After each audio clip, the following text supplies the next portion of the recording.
Hello and welcome back to Two Kids and a Mullet Later podcast with Lavalea and Colby.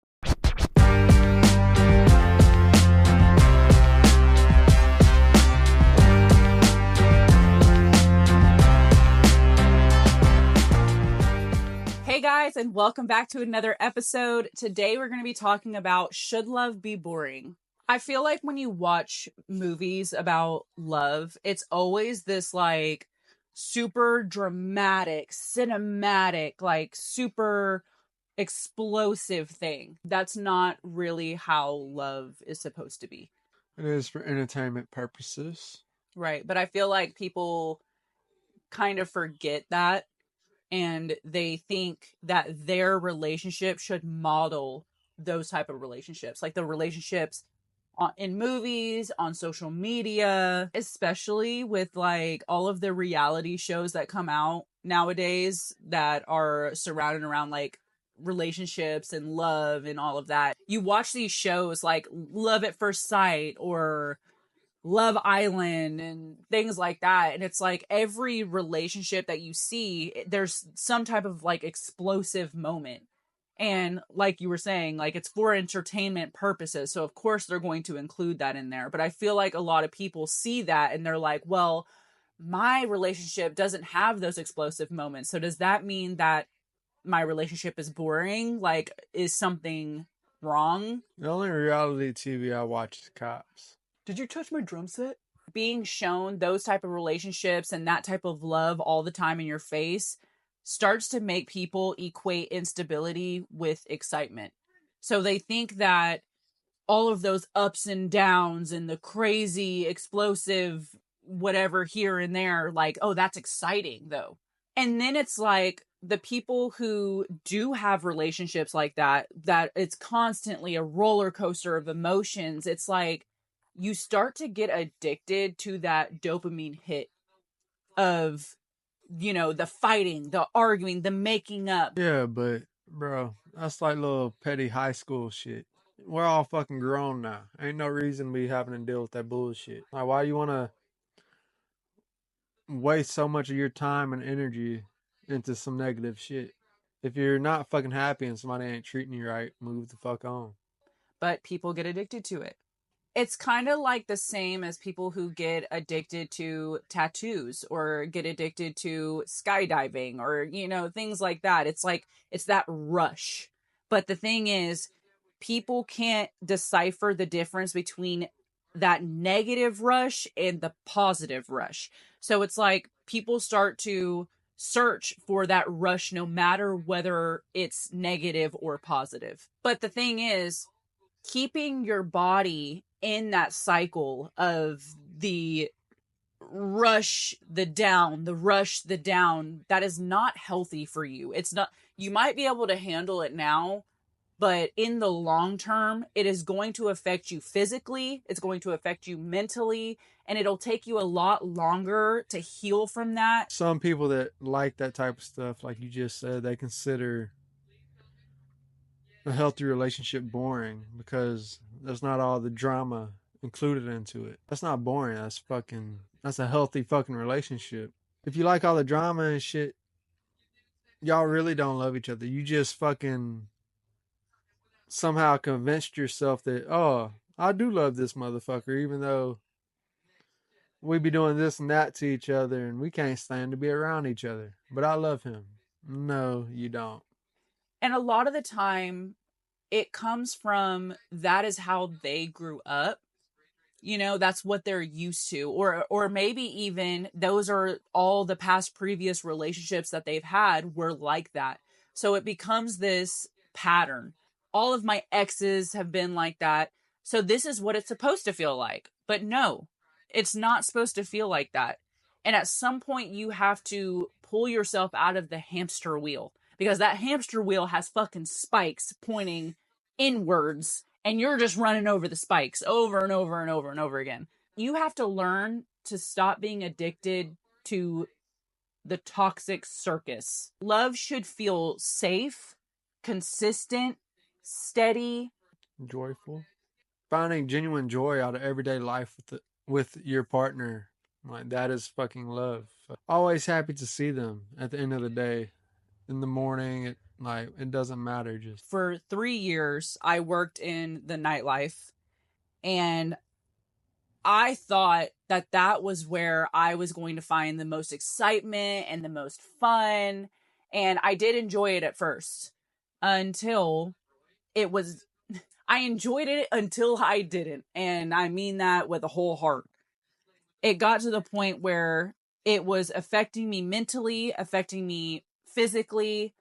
And I really hit like rock bottom, which made me realize that actually I didn't want that life and I didn't need that excitement. After that, I became a stay-at-home mom again and started staying home. And when I tell you, after experiencing the worst of the worst in that industry, like just being at home and doing nothing felt so good. And it even still to this day, it feels so good because I realized that that toxic environment is not fun. It can be disguised as fun and exciting, but it really isn't. it's truly draining you. Yeah, that is the same as these toxic relationships.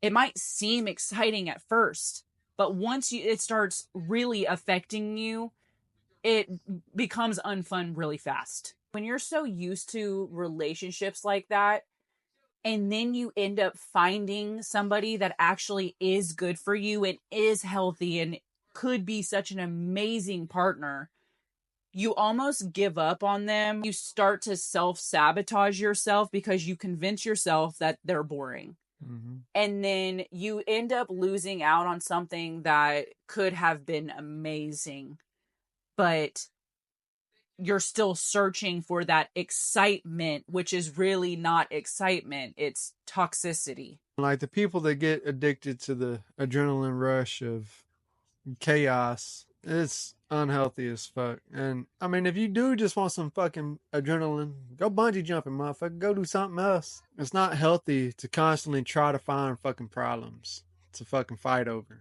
If that's the kind of life you're into and the kind of relationship you want, stay at it and see where you're at in the next 10, 15 fucking years.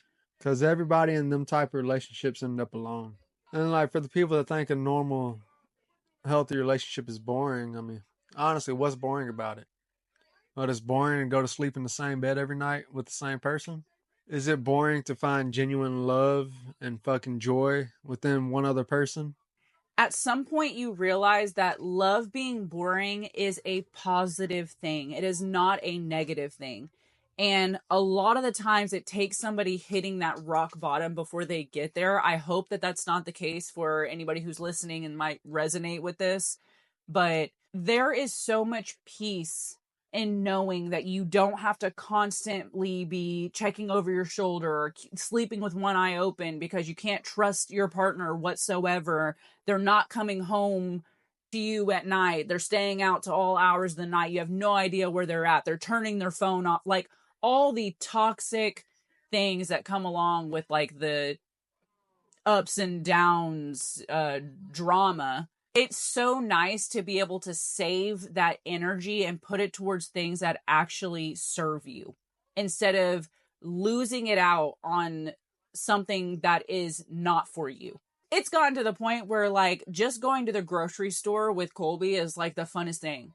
Or just like taking our kids to the skate park is the funnest thing. And I used to be so terrified of routine. Like I told myself like, oh my God, I never want to be one of those people that like goes to bed at the same time every night and like does dinner at the same time every night. And like, I always looked at that as being like lost in the cycle of life. But now that I'm getting older and now that I've like gone through things that showed me the excitement out there isn't all what it's made out to be, those routines and the act of knowing is so much more fulfilling than the unknown. One of my favorite quotes is, the definition of insanity is doing the same thing over and over again and expecting a different outcome. If you look at your previous relationships where chaos was the main factor and you had all those roller coaster emotions and crazy shit going on. How did those end? How has any relationship that goes through those things ended? Because they all end, but how did it end? That is what is going to continue to happen if you keep searching for those type of relationships.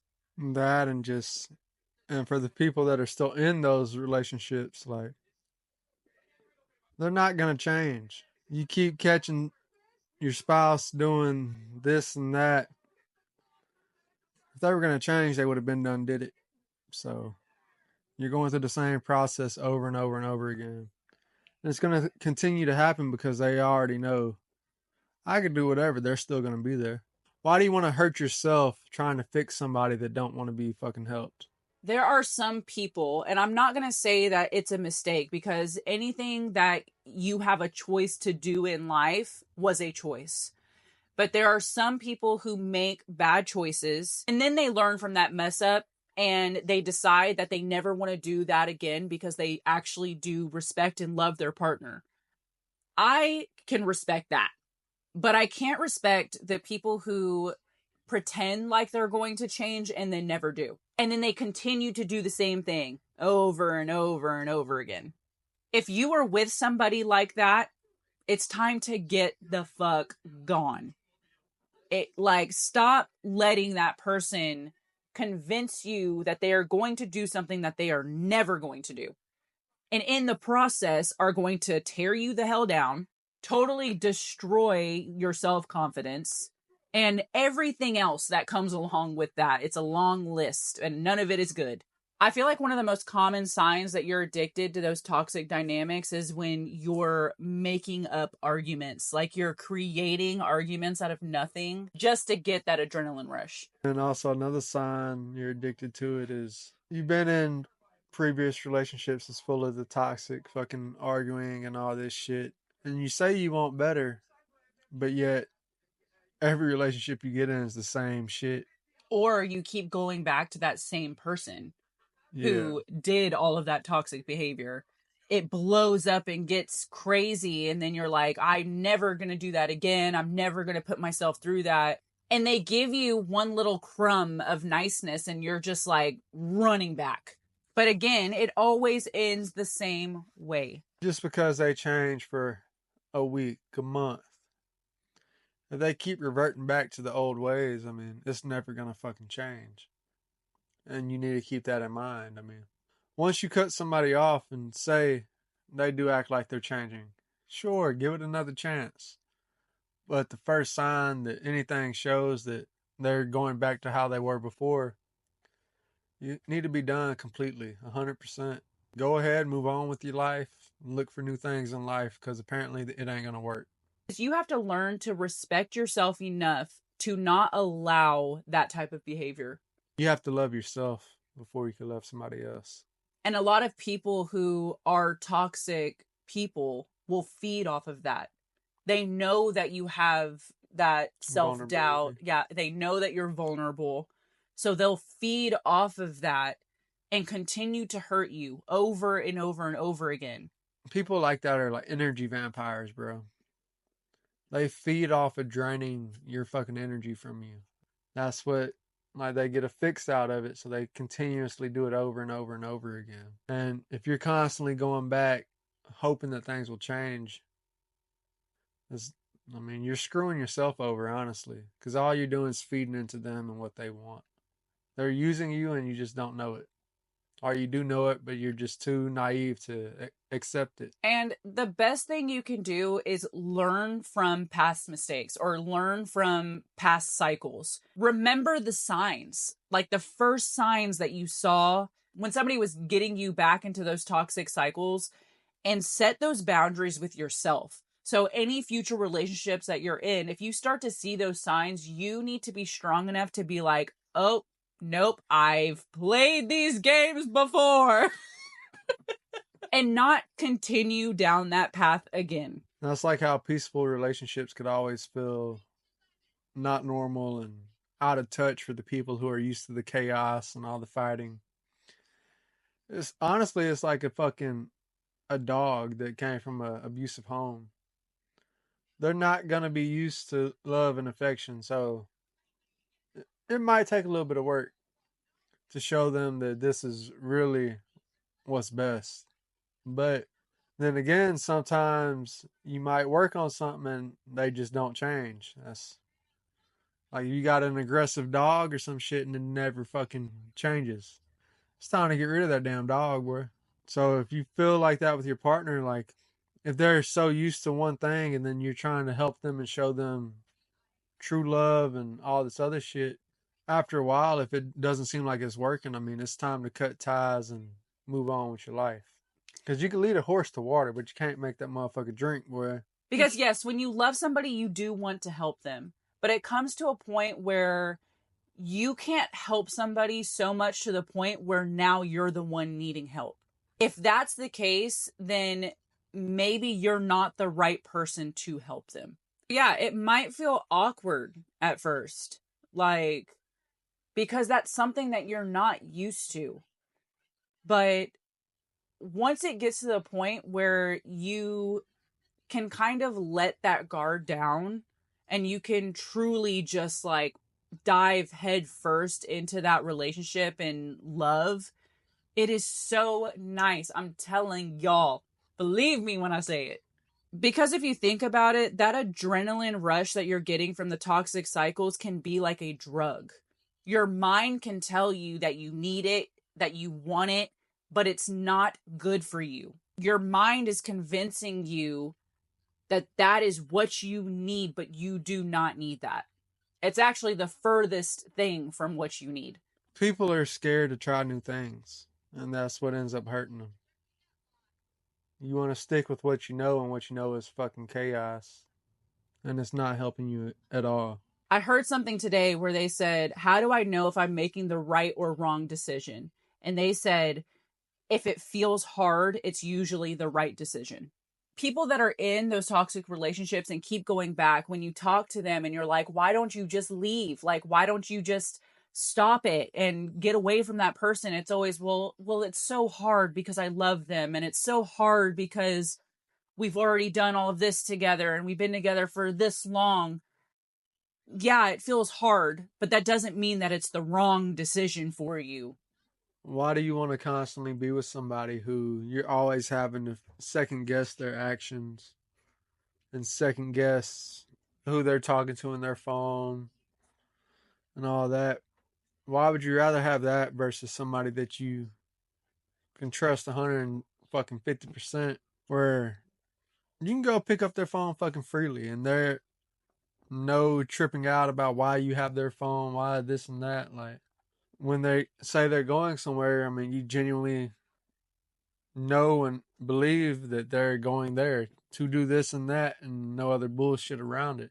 Like, why wouldn't you want that in life? Why would you want to have to follow a motherfucker where they going to make sure they're doing what they told you they were doing? If you and somebody else truly love each other, you shouldn't have to second guess anything they fucking do. I used to be in a relationship where I would have to wait for my boyfriend to fall asleep at night to be able to go through his phone. And just so that way he wouldn't catch me, I would literally climb under the bed to go through his phone because it was dark in the room. And so I didn't want the light to wake him up. So I would lay under the bed and go through his phone to see if he was talking to other girls because he had already been caught talking to other girls. And of course, for some reason, I still stayed with him. So going from that to now, like me and Colby don't even have, or we do have passwords on our phones, but we know each other's password. We've always known each other's password. I could literally be like, oh, hey, babe, can I see your phone real quick? No questions asked. Like, he leaves his phone, he'll go drive to the trash over there. But like, we have no issues like that. And let me tell you, it is just so nice. Like, I would never want to ever go back to having to sneak around and like find things out and investigate. And like, yeah, it seemed exciting at the time to like do my little FBI investigations, but like every single time, whatever I found out, I already knew. I already had that gut feeling. So, and it always ended the same way. And usually with me being heartbroken, hurt, crying, upset. And now I can put that energy that I was, wasting into really truly loving my partner and just having fun and enjoying life together, enjoying our kids. One thing that I feel like is very helpful is if you're in finally a healthier relationship and your mind is convincing you that it's boring and you're wondering, like, is this relationship too quiet and too meek? Sit there and picture yourself in the complete opposite relationship. Picture yourself going through the cheating, the staying up late screaming and arguing, the all the negative things that could come from having a more exciting relationship, and then compare it to the relationship that you're in right now. Is that other relationship something that you really actually truly want? Probably not. So that way you can keep trying to rewire your brain to know that the quiet and the calm and the safeness is a positive thing, not negative. Bad relationships like that, I consider like little high school relationships, is how I like to call it. Like, we're all grown. Like, we don't have time for none of that bullshit. Life is short. So why do you want to spend your time wasted on something that's never going to be right? That you're never going to fucking feel any kind of fulfillment from in general. Like, don't waste your time on negative shit, and don't waste your time being unhappy. Because I promise you, if you're in that kind of relationship right now, once you finally get out of it and get past the healing stage and look back on this time, you are going to think to yourself, what the fuck was I thinking? And you're going to be so happy that you finally made that hard decision that ended up being right. Well, I want to thank y'all again for tuning in and listening. If you can, leave us a review. If you have any questions or any topics you want us to talk about, send us a message, drop it in the comment, and we'll get to it. Check us out again next week and see what the next topic is. Two kids in the mullet, baby. All right, we'll see y'all later.